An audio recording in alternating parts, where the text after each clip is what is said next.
Y bienvenido a este tercer directo con Conciencia en tu Energy. Hoy vamos a hablar sobre transición energética y cambio climático. Para ello nos acompaña Diego Ferraz, así que le doy la bienvenida y charlamos con él.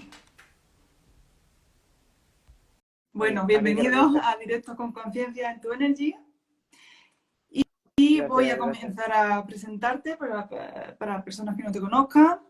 Diego es ambientólogo y oceanógrafo de formación.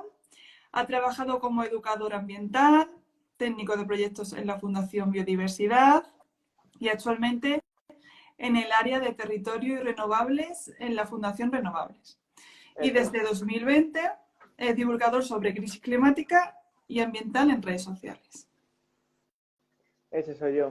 En resumidas cuentas, hay más cosas por el medio, pero bueno, obviamente menos relevantes. Lo más importante creo es ahora, justo es lo que comentabas, que estoy en la fundación y también pues divulgando, ¿no? En las redes que puedo y los formatos que puedo. Vale. Estos directos nos gusta ir al grano, porque vamos muy rápido en la vida, Mm. sobre todo en Occidente, y entonces lo importante es tomar acción cuanto antes. Así que, y además te lanzo preguntas directamente al quid de la cuestión. ¿Crees que se puede frenar el cambio climático? La pregunta, ¿no? La pregunta clásica que creo que se ha hecho, que siempre se hace a todo el mundo y que me suelen hacer bastante. A ver, claro, primero hay que pensar o acordar qué es frenar, qué entendemos por frenar, ¿no? Y luego también cuál sería el marco de tiempo en el que nos referimos a ese frenar. Si nos referimos a frenar, a, digamos, mitigar en gran medida, sí, es posible. Claro, ¿cuándo? Bueno, pues depende de las implementaciones o, digamos, de las diferentes medidas que tengamos. Hay que tener claro una cosa, que es que entender el frenar como revertir de alguna forma, volver a ese estado anterior, eso sí que no va a ser posible, por lo menos a corto o medio plazo, por una cosa básica. El clima es un sistema complejo con una inercia muy grande. Esto quiere decir que aunque a día de hoy dejemos de emitir todos, aunque a día de hoy, por lo que sea, que la humanidad desapareciese, las temperaturas seguirían aumentando durante al menos una década, 2 décadas, un par de décadas, ¿no? Por esas inercias, como digo, y bucles de retroalimentación que hay. Entonces, podemos mitigar los efectos, los peores efectos del cambio climático y, como digo de forma resumida a esta pregunta, ¿no? Que está bastante compleja de responder, estamos todavía a tiempo de evitar lo peor. Así que sí, si hay algo que decir es que sí que todavía estamos a tiempo.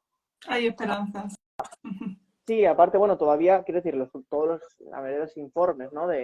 Y reportes que van saliendo de las diferentes organizaciones internacionales, de las diferentes bueno, instituciones científicas, ¿no? Y energéticas, siguen diciendo que el 1,5, digamos, es ese marco, ese límite que marcaron el IPCC y las diferentes organizaciones allá por el 2015-2018 como, digamos, el aumento de temperatura seguro para desarrollarse, digamos, y para evitar esa parte o esas peores consecuencias del cambio climático, ¿no? Esa desestabilización climática en la cual el sistema climático pasa a ser todavía más impredecible y más inestable.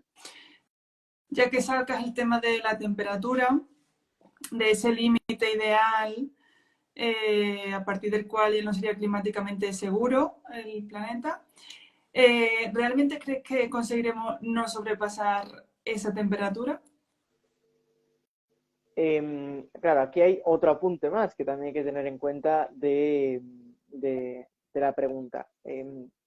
Por ejemplo, es probable, de hecho creo que es más de un 90% probable que de aquí a 2000, o probablemente este año ya, que este año va a ser el más caluroso jamás registrado, entre este año y los que vienen es probable que se supere ese 1,5. ¿Qué pasa? Que se va a superar de forma puntual y no de forma, digamos, regular o estadística, a lo que como se refieren estos informes. Es decir, que puntualmente vamos a pasar, bueno, por algunas peculiaridades, pero lo importante es no mantenernos ahí. Claro, ¿vamos a mantenernos o no? Bueno, sinceramente, casi todos los modelos y casi todas las proyecciones lo que dicen es que se va a sobrepasar durante un tiempo y solo en algunos se bajaría de nuevo.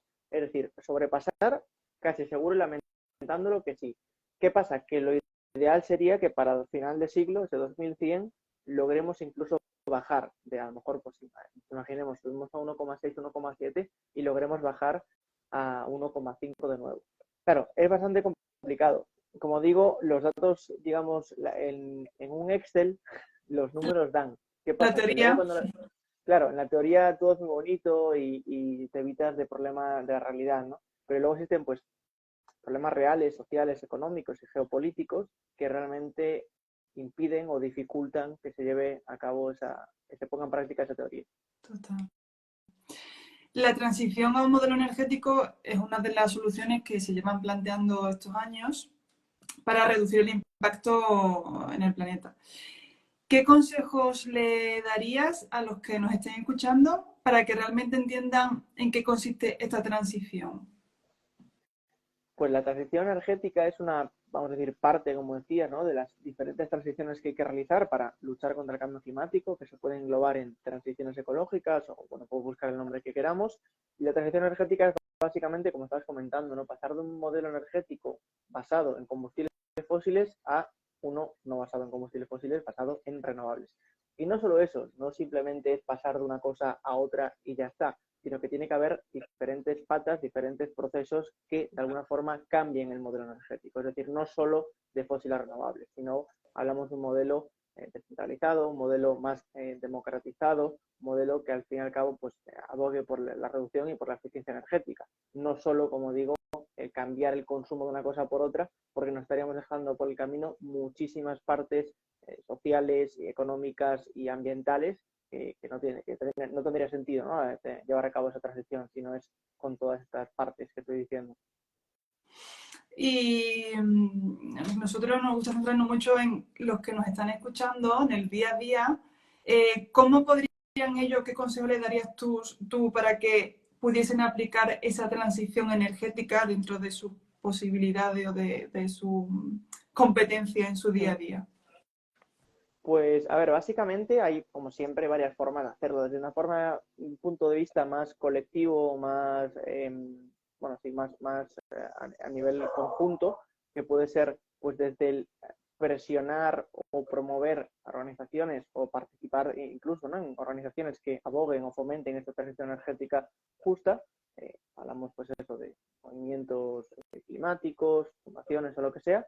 Y luego, desde el punto de vista más individual, aunque vamos a ver que realmente no es tan individual, políticas de pasarte pues, a un consumo energético renovable, una comercialización renovable, empezar a producir tu propia energía, bien sea con autoconsumo individual en edificio, que ahora cada vez es más fácil porque solo necesitas un tercio de las personas que viven en tu edificio para poder colocar placas solares, autoconsumo bueno, individual si es una casa, colectivo, ¿no? Etcétera, o incluso las comunidades energéticas, que es esa gran herramienta que tenemos a día de hoy que por desgracia no se está implementando como se debería estar implementando y, como digo, por desgracia, por culpa de ciertas trabas que hay por el camino que evitan, ¿no? Este desarrollo. ¿Qué es una comunidad energética? Porque puede ser algo como algo muy idílico, ¿no? Utópico. Una comunidad energética no es más que un grupo de bueno, un trozo, vamos a decir, un trozo de territorio de 2 kilómetros de diámetro, en el que bien pymes, vecinos y vecinas o quien sea, se puede unir a esa comunidad, digamos, formar un grupo, no un grupo de WhatsApp, sino un grupo, en el que bien no solo se abogue por el autoconsumo y se comparta ese autoconsumo, sino hablamos también de medidas de rehabilitación energética, de eficiencia energética, de movilidad, de cargadores, etcétera, etcétera. Entonces, es como un paso más allá al autoconsumo y en el que realmente es, o sea, la comunidad energética es la representación práctica de lo que tiene que ser la transición energética. Total. Y has comentado, cuando estabas explicando la comunidad energética, 2 kilómetros, ¿no? Como un radio de 2 kilómetros. ¿Siempre es Si no así recuerdo mal, o puede ampliarse, reducirse? si no recuerdo mal, es que esto es una medida que la fueron ampliando. Antes, si no recuerdo mal, creo que fueron como 500 metros, luego 1 kilómetro y ahora están 2. Es decir, es como el rango máximo al cual pueden estar los dos puntos para formar esa comunidad. Si no recuerdo mal, en Francia, por ejemplo, la ampliaron hasta 5 kilómetros y es probable, o espero, o tengo por lo menos la esperanza de que en España, con el tiempo y la presión, ¿no? Y la implementación de estas comunidades energéticas, se vaya ampliando ese rango, porque va a permitir de alguna forma, no delimitar tanto a nivel geográfico la propia implementación de la comunidad. Puede ser menos, ¿eh?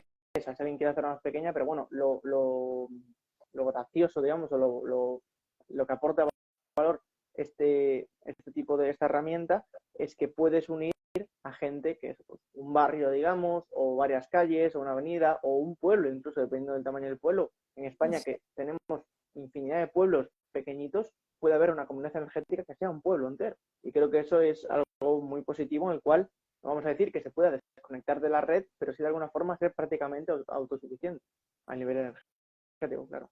Total, es muy interesante el tema de comunidad energética.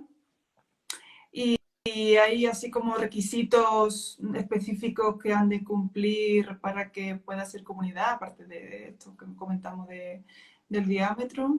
Bueno, existen unos requisitos que se pueden buscar fácilmente, si no recuerdo mal, en la página web del IDAE, creo que tiene bastante información, si no, bueno, la Fundación Renovables también tenemos información sobre las comunidades energéticas. Básicamente, por desgracia, el requisito más importante es que la distribuidora, es decir, la empresa que trabaje en tu zona, no te quiera bloquear de alguna forma la implementación de esa comunidad, que lo que estamos viendo a día de hoy es que la mayor traba para implementar una comunidad energética es el acceso, ¿no?, que te puede dar una distribuidora.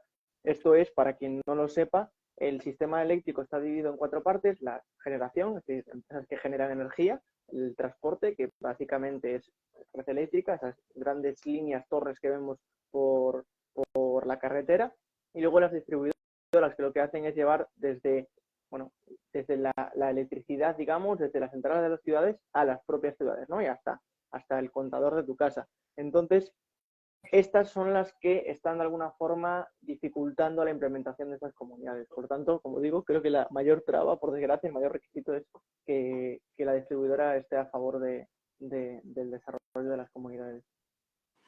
Genial, pues ya para cerrar, también nos gusta estar al día de lo que pasa en el mundo y hoy te quiero preguntar si tienes alguna noticia sobre transición energética, cambio climático que nos quieras compartir.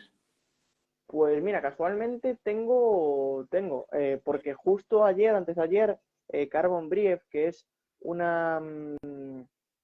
un medio de comunicación sobre cambio climático y energía, muy importante, una revista, publicó un estudio en el que decía que para el año que viene, China, que a día de hoy es el mayor, por tamaño de la población, obviamente, no per cápita, pero por tamaño de la población, es el mayor emisor de gases de efecto invernadero a nivel mundial, va a disminuir sus emisiones debido a la implementación de energías renovables. Es decir, China, un país que empezó a emitir muchísimo más tarde que el resto de Occidente, vamos a decir así, ¿no?, de Europa y de Estados Unidos, pues está empezando ya de alguna forma a dar esos pasos para poco a poco ir reduciendo sus emisiones. Por otro lado, es cierto que hay otros países como India, que están en total desarrollo, en una especie, digamos, de China hace 20 años, en el que está aumentando la generación por carbón. Pero bueno, es probable que estos dos países, aun emitiendo como están emitiendo, acaben emitiendo en total muchísimo menos que lo que hemos emitido tanto en Europa como en Estados Unidos. Wow. Mira, pregunta, Teresa dice, ¿lo de la comunidad energética existe en España? O sea, ¿yo me puedo unir a una? ¿Hay que hablar con la distribuidora? Preguntan el mecanismo un No, poco. o sea, existe en España, claro, pero no es como que o sea, no es algo online en el que te puedas unir, es en el propio territorio. Es decir, tienes que hablar con vecinos y vecinas, asociación de vecinos o algo que tengas alrededor para unirte con, digamos, para formar esa comunidad. Existe en España, existen varios ejemplos. Si buscáis, creo que una que se llama Pablo de algo, o no me acuerdo el nombre ahora, pero bueno, existe una. Y si queréis, como digo, o bien en el IDAE es el Instituto de Diversificación y de Energía, ¿no? Ahora no me Sí, acuerdo los que de las... nos siguen hemos compartido información. Sí. Sí, Bueno, pues ahí tienen información y si no, podéis probar también a ver si la gente de comunicación de la Fundación Renovables también puede responder y dar algún tipo de información. Genial, pues tomamos apuntes. Y hasta aquí el directo de hoy, Diego, un placer. Nada, un placer, gracias por la invitación. Nada, también si alguien tiene alguna pregunta que se le vuelva a ocurrir en algún momento o si os surge, pues reenviádmela y con gusto responderé sin problema. Eso es. Mañana publicaremos este directo y cualquier pregunta, como comenta Diego, tanto él como nosotros, nos las podéis hacer. Así que muchas gracias por estar ahí y hasta el próximo mes. Hasta pronto. Chao, gracias.